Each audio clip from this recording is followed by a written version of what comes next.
ಅಖಂಡ ಭಾರತ ವಾಹಿನಿಯ ಸಮಸ್ತ ವೀಕ್ಷಕರಿಗೆ ನಮಸ್ಕಾರ. ಮತ್ತೊಂದು ಹೊಸ ವಿಡಿಯೋಗೆ ನಿಮ್ಮೆಲ್ಲರಿಗೂ ಸ್ವಾಗತ.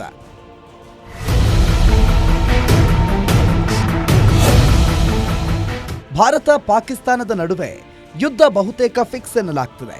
ಭಾರತದ ಉಗ್ರರ ವಿರುದ್ಧದ ಕಾರ್ಯಾಚರಣೆಗೆ ಇಡೀ ವಿಶ್ವವೇ ಬೆಂಬಲ ಸೂಚಿಸಿದೆ. ಈ ನಡುವಲ್ಲೇ ಪಾಕಿಸ್ತಾನದ ಗಡಿಯೊಳಗೆ ನುಗ್ಗಿ ಪಾಕ್ ಯುದ್ಧ ವಿಮಾನಗಳನ್ನು ಓಡಿಸಿದೆ. ಹಾಗಾದ್ರೆ ಭಾರತ ಪಾಕಿಸ್ತಾನದ ವಿರುದ್ಧ ಯುದ್ಧ ಸಾರಿಯೇ ಬಿಡುತ್ತಾ? ಮುಂದೇನಾಗುತ್ತೆ ಅನ್ನೋದನ್ನು ಹೇಳ್ತೀವಿ. ಈ ವಿಡಿಯೋವನ್ನ ತಪ್ಪದೆ ಕೊನೆವರೆಗೂ ನೋಡಿ.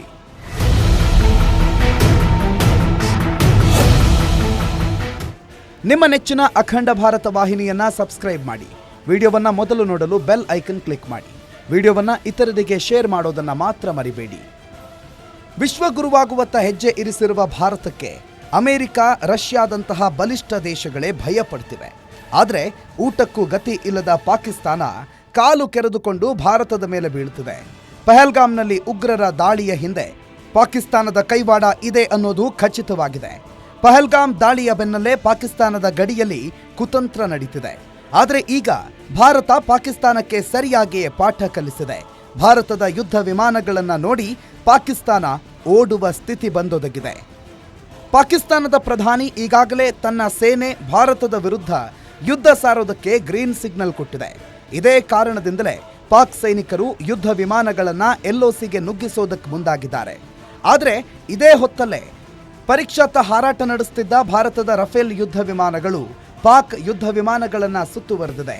ಅದ್ಯಾವಾಗ 4 ರಫೇಲ್ಗಳು ಪಾಕ್ ಯುದ್ಧ ವಿಮಾನಗಳನ್ನು ಸುತ್ತುವರಿತೋ ಪಾಕ್ ವಿಮಾನ ಸ್ಥಳದಿಂದ ಕಾಲ್ಕಿತ್ತಿದೆ.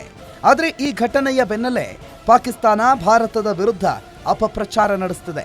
ಪಾಕಿಸ್ತಾನದ ಸೈನಿಕರು ಭಾರತದ ಯುದ್ಧ ವಿಮಾನವನ್ನ ಹೊಡೆದುರುಳಿಸಿದ್ದಾರೆ ಅನ್ನೋ ಸುಳ್ಳನ್ನ ಹೇಳಿಕೊಳ್ಳುತ್ತಿದೆ. ಭಾರತದ ಯುದ್ಧ ವಿಮಾನ ಪತನವಾಯಿತು ಅನ್ನೋ ಸುದ್ದಿ ಪಾಕಿಸ್ತಾನದಲ್ಲಿ ಹರಿದಾಡ್ತಾ ಇದ್ದಂತೆ ಅಂತಾರಾಷ್ಟ್ರೀಯ ಮಾಧ್ಯಮಗಳು ಕೂಡ ಇದನ್ನ ವೈಭವೀಕರಣಗೊಳಿಸಿವೆ. ಆದರೆ ಎಂಐಬಿ ಫ್ಯಾಕ್ಟ್ ಚೆಕ್ ನಡೆಸಿದೆ. ಫ್ಯಾಕ್ಟ್ ಚೆಕ್ನಲ್ಲಿ ಪಾಕಿಸ್ತಾನದ ನಿಜ ಬಣ್ಣ ಬಯಲಾಗಿದೆ. ಅಷ್ಟಕ್ಕೂ ಪಾಕಿಸ್ತಾನದಲ್ಲಿ ವೈರಲ್ ಆಗ್ತಿದ್ದಂತೆ ಭಾರತದ ಸುಖೋಯ್ ಯುದ್ಧ ವಿಮಾನ ಪತನವಾಗಿರೋದು ನಿಜ. ಆದರೆ ಈ ಯುದ್ಧ ವಿಮಾನ ಪತನವಾಗಿರೋದು ಪಾಕಿಸ್ತಾನಿ ಸೈನಿಕರು ಹೊಡೆದುರುಳಿಸಿ ಅಲ್ಲ. ಸುಖೋಯ್ ಯುದ್ಧ ವಿಮಾನ 2024ರಲ್ಲಿ ಮಹಾರಾಷ್ಟ್ರದಲ್ಲಿ ಪತನವಾಗಿತ್ತು. ಆದರೆ ಇದೇ ಫೋಟೋಗಳನ್ನು ಪಾಕಿಸ್ತಾನ ವೈರಲ್ ಮಾಡ್ತಿದೆ. ಅಂತಾರಾಷ್ಟ್ರೀಯ ಮಾಧ್ಯಮಗಳು ಭಾರತವನ್ನ ಅಂತಾರಾಷ್ಟ್ರೀಯ ಮಟ್ಟದಲ್ಲಿ ಮಾನಹರಾಜು ಹಾಕೋ ಭರದಲ್ಲಿಯೇ ಸುದ್ದಿಯ ಸತ್ಯತೆಯನ್ನ ಅರಿತಿಲ್ಲ. ಎಂಥ ವಿಪರ್ಯಾಸ ನೋಡಿ.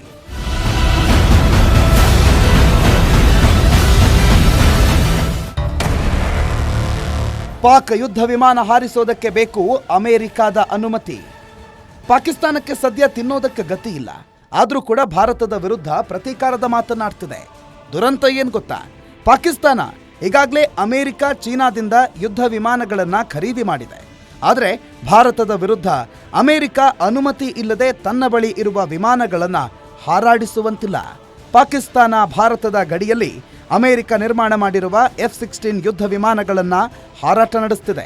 ಆದರೆ ಭಾರತದ ವಿರುದ್ಧ ತಾನೇ ನಿರ್ಮಿಸಿದ್ದ F-16 ಯುದ್ಧ ವಿಮಾನಗಳನ್ನು ಪಾಕಿಸ್ತಾನ ಭಾರತ ಗಡಿಯಲ್ಲಿ ಹಾರಾಟ ನಡೆಸುತ್ತಲೇ ಅಮೆರಿಕ ಪಾಕಿಸ್ತಾನಕ್ಕೆ ವಾರ್ನಿಂಗ್ ಕೊಟ್ಟಿದೆ. ನೀವು ಯಾವುದೇ ಕಾರಣಕ್ಕೂ ತಾನೇ ನಿರ್ಮಿಸಿದ F-16 ಯುದ್ಧ ವಿಮಾನಗಳನ್ನು ಹಾರಾಟ ಮಾಡಬೇಡಿ. ಯಾಕೆಂದ್ರೆ ಭಾರತದ ಬಳಿಯಲ್ಲಿ ಈಗಾಗಲೇ S-400 ಮಿಸೈಲ್ ಇದೆ. F-16 ವಿಮಾನವನ್ನು ಹೊಡೆದುರುಳಿಸುವ ತಾಕತ್ತು ಈ ಮಿಸೈಲ್ಗಿದೆ. ಒಂದೊಮ್ಮೆ ಭಾರತ F-16 ಫೈಟರ್ ಜೆಟ್ ಅನ್ನು ಹೊಡೆದುರುಳಿಸಿದ್ದೇ ಆದರೆ ವಿಶ್ವಮಟ್ಟದಲ್ಲಿ ಅಮೆರಿಕದ ಮಾನ ಹರಾಜಾಗಲಿದೆ. ಪಾಕಿಸ್ತಾನ ಕೋಟಿ ಕೋಟಿ ರೂಪಾಯಿ ವ್ಯಯಿಸಿ ಅತ್ಯಾಧುನಿಕ ಯುದ್ಧ ವಿಮಾನಗಳನ್ನು ಖರೀದಿಸಿದ್ರೂ ಕೂಡ ಅವುಗಳನ್ನು ಹಾರಾಟ ಮಾಡದ ಸ್ಥಿತಿಯಲ್ಲಿದೆ. ಈ ಹಿಂದೆ ಬಾಲಾಕೋಟ್ ಘಟನೆಯಲ್ಲಿ ಪಾಕಿಸ್ತಾನ ಹಾರಾಟ ನಡೆಸಿದ್ದ F-16 ಜೆಟ್ ಅನ್ನ ಭಾರತದ ಅಭಿನಂದನ್ ಹೊಡೆದುರುಳಿಸಿದ್ರು. ಪಾಕಿಸ್ತಾನಕ್ಕೆ ಶಾಕ್ ಆಗಿದ್ರೆ ಅಮೆರಿಕ ಮುಜುಗರಕ್ಕೊಳಗಾಗಿತ್ತು. ಇದೇ ಕಾರಣದಿಂದಲೇ ಭಾರತದ ವಿರುದ್ಧ ತಾನೇ ನಿರ್ಮಿಸಿದ್ದ ಯುದ್ಧ ವಿಮಾನವನ್ನ ಹಾರಾಟ ಮಾಡೋದೇ ಬೇಡ ಅನ್ನೋ ನಿರ್ಧಾರಕ್ಕೆ ಬಂದಿದೆ.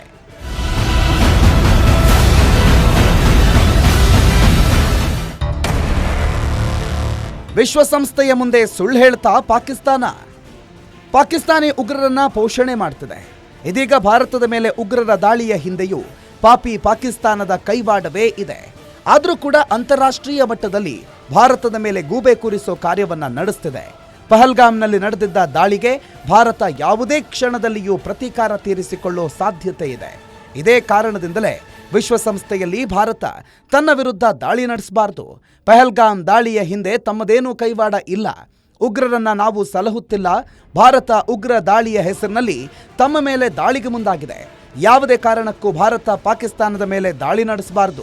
ಇದಕ್ಕೆ ವಿಶ್ವಸಂಸ್ಥೆ ತಮ್ಮ ನೆರವಿಗೆ ಬರಬೇಕು ಅಂತ ಹೇಳಿದೆ.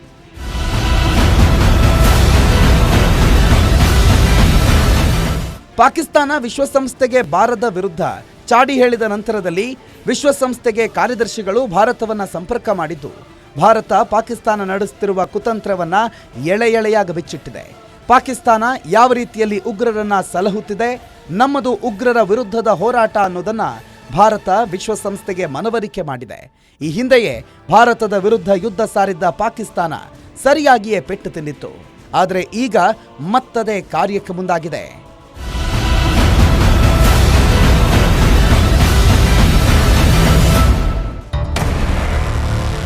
ಪಾಕ್ ಜನರ ದಿಕ್ಕು ತಪ್ಪಿಸುತ್ತಾ ಪಾಕಿಸ್ತಾನದಲ್ಲಿ ಕಿತ್ತು ತಿನ್ನೋ ಬಡತನ.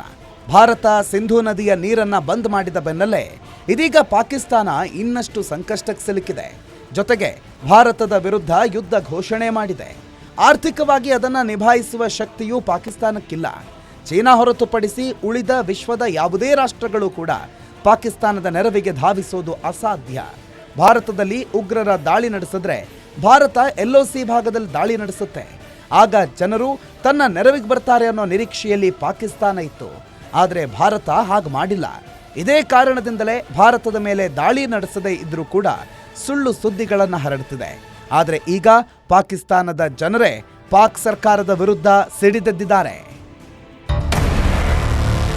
ಅಯೋಧ್ಯೆಗೆ ನುಗ್ಗುತ್ತಂತೆ ಪಾಕ್ ಸೇನೆ. ರಾಮ ಮಂದಿರ ಕೆಡವಿ ಬಾಬರಿ ಮಸೀದಿ ನಿರ್ಮಾಣ. ಪಹಲ್ಗಾಮ್ ದಾಳಿ ಬೆನ್ನಲ್ಲೇ ಇಂಗು ತಿಂದ ಮಂಗನಂತಾಗಿರೋ ಪಾಕಿಸ್ತಾನ ಇಷ್ಟಕ್ಕೆ ಬುದ್ಧಿ ಕಲ್ತಿಲ್ಲ. ಇದೀಗ ಪಾಕಿಸ್ತಾನ ಸಂಸದೆ ಪಶ್ವಾಲಾ ಮೊಹಮ್ಮದ್ ವಿವಾದಾತ್ಮಕ ಹೇಳಿಕೆಯೊಂದನ್ನು ಕೊಟ್ಟಿದ್ದಾಳೆ. ಈಕೆ ಹೇಳಿದ ಮಾತನ್ನು ಕೇಳಿದ್ರೆ ಏನ್ ಹೇಳಬೇಕು ಅನ್ನೋದು ಅರ್ಥನೇ ಆಗ್ತಿಲ್ಲ.